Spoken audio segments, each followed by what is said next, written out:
अस्सलामुअलैकुम। इस उम्मीद और इस दुआ के साथ कि आप सब लोग खैरियत से होंगे। आज की मेरी वीडियो गुले दाउदी पर है। क्रिसैंथेमम बी जिसको कहा जाता है और मम्स भी इनको कहा जाता है।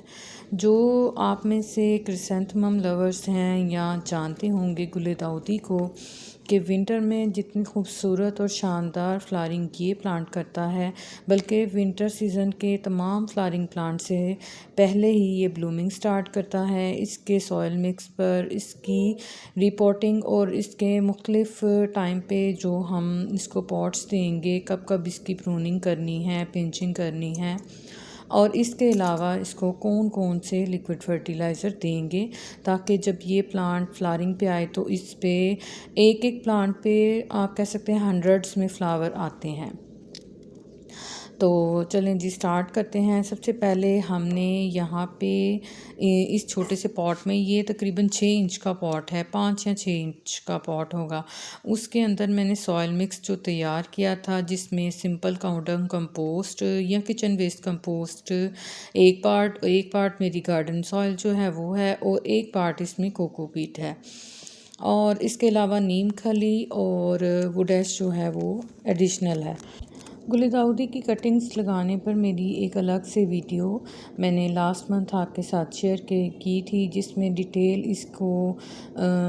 डिटेल से मैंने आपको इसका प्रोसेस सारा बताया था, किस तरह से इसकी कटिंग को ग्रो किया जाए। ये वही कटिंग्स हैं जो मैंने आपके साथ शेयर की थी, और हंड्रेड्स में मैंने इसकी कटिंग ग्रो की थी, और इनकी एक बार प्रूनिंग मैं कर चुकी हूँ, यानी इनके टिप पोर्शन को मैं पिंच कर चुकी हूँ, जिसकी वजह से मल्टी शूट्स इनकी आ रही हैं।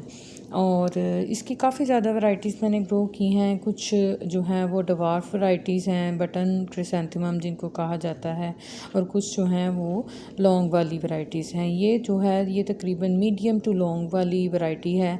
इसको दूसरा ये प्लांट जो आप देख सकते हैं कप में, बिल्कुल छोटे 2 इंच के कप में मैंने इन सीडलिंग्स को शिफ्ट कर दिया था, और इस तरह से इनकी पिंचिंग की थी। जब ये अच्छे थोड़े इनकी ग्रोथ स्टार्ट हो गई थी, 4 इंच से थोड़ा बड़ा प्लांट जब हुआ तो मैंने फिर ऊपर से टिप पोर्शन की कटिंग कर दी। तो आप देखें इस तरह से छोटे कप्स में प्लांट्स की जो सीडलिंग्स या छोटी सैपलिंग्स होती हैं उनको शिफ्ट करने का बहुत फ़ायदा रहता है। उनका रूट स्ट्रक्चर बहुत अच्छे तरीके से फॉर्म होता है, और जब आप उनको रिपोर्ट करते हैं तो उनको ट्रांसप्लांट या रिपोर्ट शॉक भी नहीं होता। अब देखें जिस दिन मैंने ये प्लांट्स रिपोर्ट किए थे छोटे कप्स में से बड़े पॉट्स में, तो इनको बिल्कुल भी, इनके पत्ते जो हैं वो बिल्कुल भी लैगी नहीं हुए, कोई इन पे स्ट्रेस नहीं आया, बिल्कुल फ्रेश हैं, कोई किसी किस्म का भी इन पे रिपोर्टिंग का शौक नज़र नहीं आ रहा। तो अब मैं एक दफ़ा दोबारा से चेक कर लूँगी, क्योंकि ये जो बटन क्रिसैंथेमम वाली वैरायटी है इसमें बर्ड्स बहुत जल्दी स्टार्ट होती हैं। अगर इन बर्ड्स को अभी पिंच नहीं किया तो ये फ्लावरिंग स्टार्ट हो जाएगी, और उससे ये होगा कि बिल्कुल छोटे छोटे प्लांट्स पर ही 2-2 4-4 या मैक्सिमम 5-7 फ्लावर्स आएंगे। लेकिन मुझे इनको खूब अच्छे से बुशी करना है, इसलिए इस तरीके से मैं इनकी पिंचिंग करूँगी।